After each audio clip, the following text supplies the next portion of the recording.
dear friends, welcome to the official YouTube channel of the Home Academy. If you like our videos, do share with your friends and do not forget to subscribe the Home Academy YouTube channel. For study material, you can visit on our website www.homeacademy.in. और वो सभी students जो भी अभी तक हमारे Facebook page, हमारे Instagram page से नहीं जुड़े हैं तो ज़रूर जुड़िए। बात करने वाले हैं आज हम हिस्ट्री की अपनी सीरीज़, जो कि मल्टीपल चॉइस क्वेश्चन की हमने सीरीज स्टार्ट की हुई है। 500 प्लस क्वेश्चंस की हम यहाँ पर प्रैक्टिस करेंगे, जिनमें से ऑलमोस्ट 220 क्वेश्चन जो है हमारे हो चुके हैं। आज हम आगे चलते हैं। क्वेश्चन नंबर 222 है, in which year Regulating Act was passed by the British Parliament. तो यहाँ पर बेसिकली हमें डेट जो है वो याद रखनी है कि रेगुलेटिंग एक्ट जो है ब्रिटिश पार्लियामेंट ने जो पास किया था, किस ईयर में जो है वो पास किया था। रेगुलेटिंग एक्ट जो है वो पास किया था 1773 में। तो याद रखेंगे आप इसे, रेगुलेटिंग एक्ट जो है वो कब पास किया गया है, 1773 में जो है वो पास किया गया है। क्वेश्चन नंबर 223 होगा। क्वेश्चन नंबर 223 में पूछा गया है, who introduced permanent settlement in Bengal. तो वो काफ़ी अच्छा क्वेश्चन है कि परमानेंट सेटलमेंट इन बंगाल जो है वो किसने इंट्रोड्यूस जो है वो की थी। हमारे पास बहुत से ऑप्शन यहाँ पर है, तो आप बताइए तो वो कौन है जिन्होंने परमानेंट सेटलमेंट ऑफ बंगाल जो है इंट्रोड्यूस की थी और कब की थी। 1793 में की थी। ये मैंने आपको जो है वो डेट भी बता दी है, तो एक हिंट दे दिया है। तो आप बताइए 1793 में कौन हमारे गवर्नर जनरल थे। उस टाइम जो थे लॉर्ड कॉर्नवालिस थे। देखिए नीचे आंसर होगा लिखा हुआ, आपको जो है मैं छुपाने की कोशिश करूंगा, बट आपको उसे नहीं देखना है क्योंकि हम एग्जामिनेशन की प्रैक्टिस कर रहे हैं। आपको खुद से आंसर देने की कोशिश करनी है क्योंकि ये चीज़ें हम पढ़ चुके हैं। ठीक है, अब ये तो गवर्नर जनरल में मैंने पढ़ा दिया आपको, ये सारे उसी से रिलेटेड जो है क्वेश्चन है। लॉर्ड कॉर्नवालिस के टाइम में मैंने आपको बताया था कि उनके टाइम में थर्ड मैसूर वार हुई थी। ट्रीटी ऑफ सिंगापट्टनम जो है वो हुई थी 1792 में। उन्होंने ही इंट्रोड्यूस किया था परमानेंट सेटलमेंट इन बंगाल और बिहार में, और उन्हीं को जो है फादर ऑफ सिविल सर्विसेज भी जो है कहा जाता है। तो ये जो है आप फैक्ट्स जो है वो भूलेंगे नहीं, तभी मैं बार बार जो है क्वेश्चन बना के जो इन चीज़ों का है वो रिविजन करवा रहा हूँ। आगे चलते हैं। क्वेश्चन हमारे पास है, in which year Pitt's India Act was passed in the British Parliament. Pitt's India Act जो है ब्रिटिश पार्लियामेंट में पास किया गया है, किस ईयर में जो है वो पास किया गया है, ये हमारे पास क्वेश्चन है। और इसका सही आंसर होगा पिट्स इंडिया एक्ट का 1784 में पास किया गया है।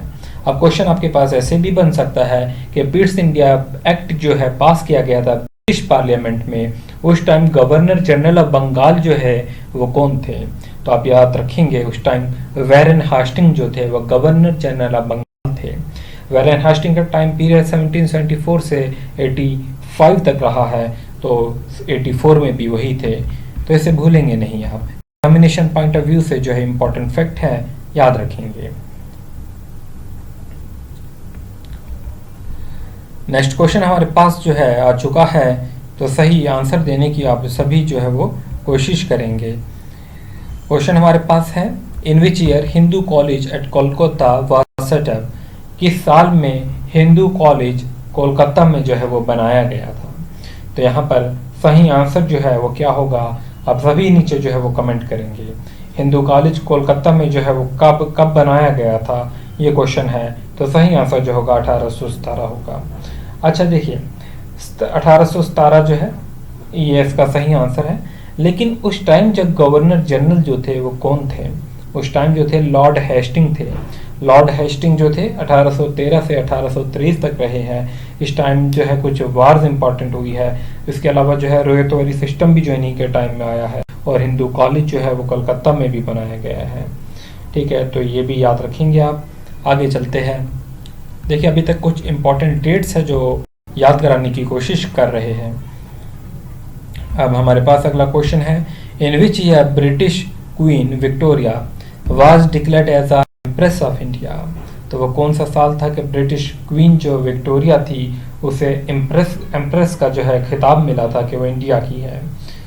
तो ये जो है हमारे पास लॉर्ड एलिटन के टाइम में जो है होता है, और उस टाइम 1877 था। लॉर्ड लेटन के टाइम में जो है 1876 से 80 के बीच में रहे, और इन्हें कहा जाता था viceroy of the reverse character भी। और इन्हीं के टाइम में जो है क्वीन विक्टोरिया जो थी उसे जो है एम्प्रेस ऑफ इंडिया जो है वो खिताब मिला था, क्योंकि एक रॉयल टाइटल एक्ट जो है 1876 में पास किया गया था, और इसमें जो है एज्यूम किया गया था जो एम्प्रेस ऑफ इंडिया होगी वो क्वीन विक्टोरिया होगी। और इसमें इसके बाद जो है दिल्ली दरबार भी लगा था, उन्होंने दिल्ली दरबार के ले आना था 1877 में ही। और यहीं पर जो है वर्नाकुलर प्रेस एक्ट, जिसे जो है गैगिंग एक्ट भी कहा जाता है, ये भी जो है हुआ था।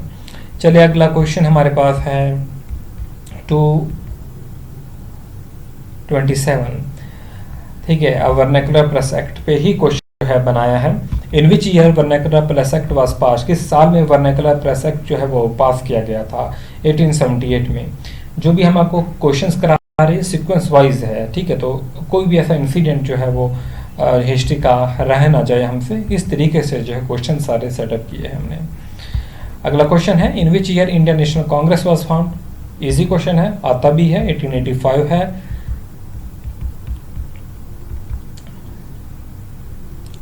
नेक्स्ट क्वेश्चन हमारे पास है in which year रॉयलेट act was pass, किस साल में रॉयलेट एक्ट जो है पास किया गया? 1919 में जो है रॉयलेट एक्ट जो है वो पास किया गया। तो आप यहाँ पर हमें बताएंगे इससे रिलेटिव 1919 जो है उस टाइम जो है आप बता सकते हैं कि कांग्रेस का कौन सा सेशन था, उसमें प्रेसिडेंट कौन थे 1919 में। 1919 में जो है जलियांवाला बाग मैसेकर भी जो है हुआ था, ठीक है, ये भी एक इम्पॉर्टेंट है। और रॉयलेट एक्ट जो 18 मार्च के टाइम हुआ था, इसकी डेट भी कभी कभी एग्जामिनेशन में जो है वो पूछी जाती है। बढ़ते आगे 230 क्वेश्चन है। क्वेश्चन नंबर 230 है आनंद बाजार पत्रिका was first published in the year. ये एक न्यूज़पेपर है, 1922 में जो है पब्लिश होता है। नेक्स्ट क्वेश्चन हमारे पास है हावड़ा ब्रिज से आप बता सकेंगे क्या? हावड़ा ब्रिज जो है किस साल में जो है in which year Howrah bridge was open for the public. Howrah bridge जो है पब्लिक के लिए जो है ओपन किया गया, और इसको बनाने वाले कौन थे ये आप बता सकेंगे? तो यहाँ पर सही आंसर होगा 1943। और इसको बनाने वाले जो थे वो 3 जो है वो डिज़ाइनर जो थे हावड़ा ब्रिज के, उनका नाम क्या होगा? रेंडल होगा, पाल्मर होगा और टीटन होगा। और ये जो ब्रिज है किस कंपनी ने कंस्ट्रक्ट किया था? तो ये वो जो कंपनी थी उसका नाम जो है Cleveland bridge and engineering company जो थी, उन्होंने जो है वो इसका जो है कंस्ट्रक्शन किया था। अगला क्वेश्चन हमारे पास है the first Indian leader to undergo imprisonment was. वो कौन से पहले इंडियन लीडर थे जिन्हें जो है जेल हुई थी, जिन्हें जेल की सज़ा हुई थी? तो वो कौन थे? वो थे सी विजय राघवाचार्य। तो इन्हें जो है सबसे पहले जो है वो जेल हुई थी। Name the philosopher who believe that freedom is the key node of spiritual life. तो वो कौन से जो है वो फिलोसफर थे जो ये बिलीव करते थे कि जो फ्रीडम है इट इज़ अ की note of the spiritual life? तो ये थे स्वामी विवेकानंद। याद रखेंगे। नेक्स्ट क्वेश्चन आपके पास आ चुका है, सही आंसर देने की कोशिश कीजिए। Who is the chief exponent of the two nation theory. तो ये कौन थे chief exponent of the two nation theory? तो ये थे मोहम्मद अली जिन्ना। तो याद रखेंगे। बढ़ते हैं अगले क्वेश्चन की तरफ। अगला क्वेश्चन हमारे पास है the doctrine of Hindutva was exponented by. Doctrine of the Hindutva was exponented by V D. Savarkar. काफ़ी न्यूज़ों में रहते हैं आजकल, तो याद रखेंगे वी.डी. सावरकर के बारे में। नेक्स्ट क्वेश्चन है 236 क्वेश्चन होगा the theory of the cultural nationalism was exponented by. Theory of cultural nationalism was exponented by, सही ऑप्शन होगा गोपाल कृष्ण गोखले। तो आज हमने 236 क्वेश्चन तक जो है कंप्लीट किए। होपफुली वीडियो आपको पसंद आया होगा। वो स्टूडेंट जो मॉक टेस्ट में जो है एनरोल करना चाहते हैं, नीचे डिस्क्रिप्शन में हम उसका जो है लिंक दे देंगे, आप वहां से जाके एनरोल कर सकते हैं। और साथ में कम्युनिटी सेक्शन में ऑलरेडी जो है लिंक डाला हुआ है, हमारी वेबसाइट पे जो है वो लिंक डाला हुआ है। वेबसाइट है www.homeacademy.in। और साथ में हमारे सोशल मीडिया अकाउंट्स को जो है ज़रूर फॉलो कीजिए। फेसबुक है, इंस्टाग्राम है, ताकि आपको जो है लेटेस्ट अपडेट जो है मिलते रहे। और इंस्टाग्राम पे डेली जो इम्पोर्टेंट करंट अफेयर्स होते हैं वो अपलोड किए जाते हैं, जो इम्पोर्टेंट न्यूज़ रहती है।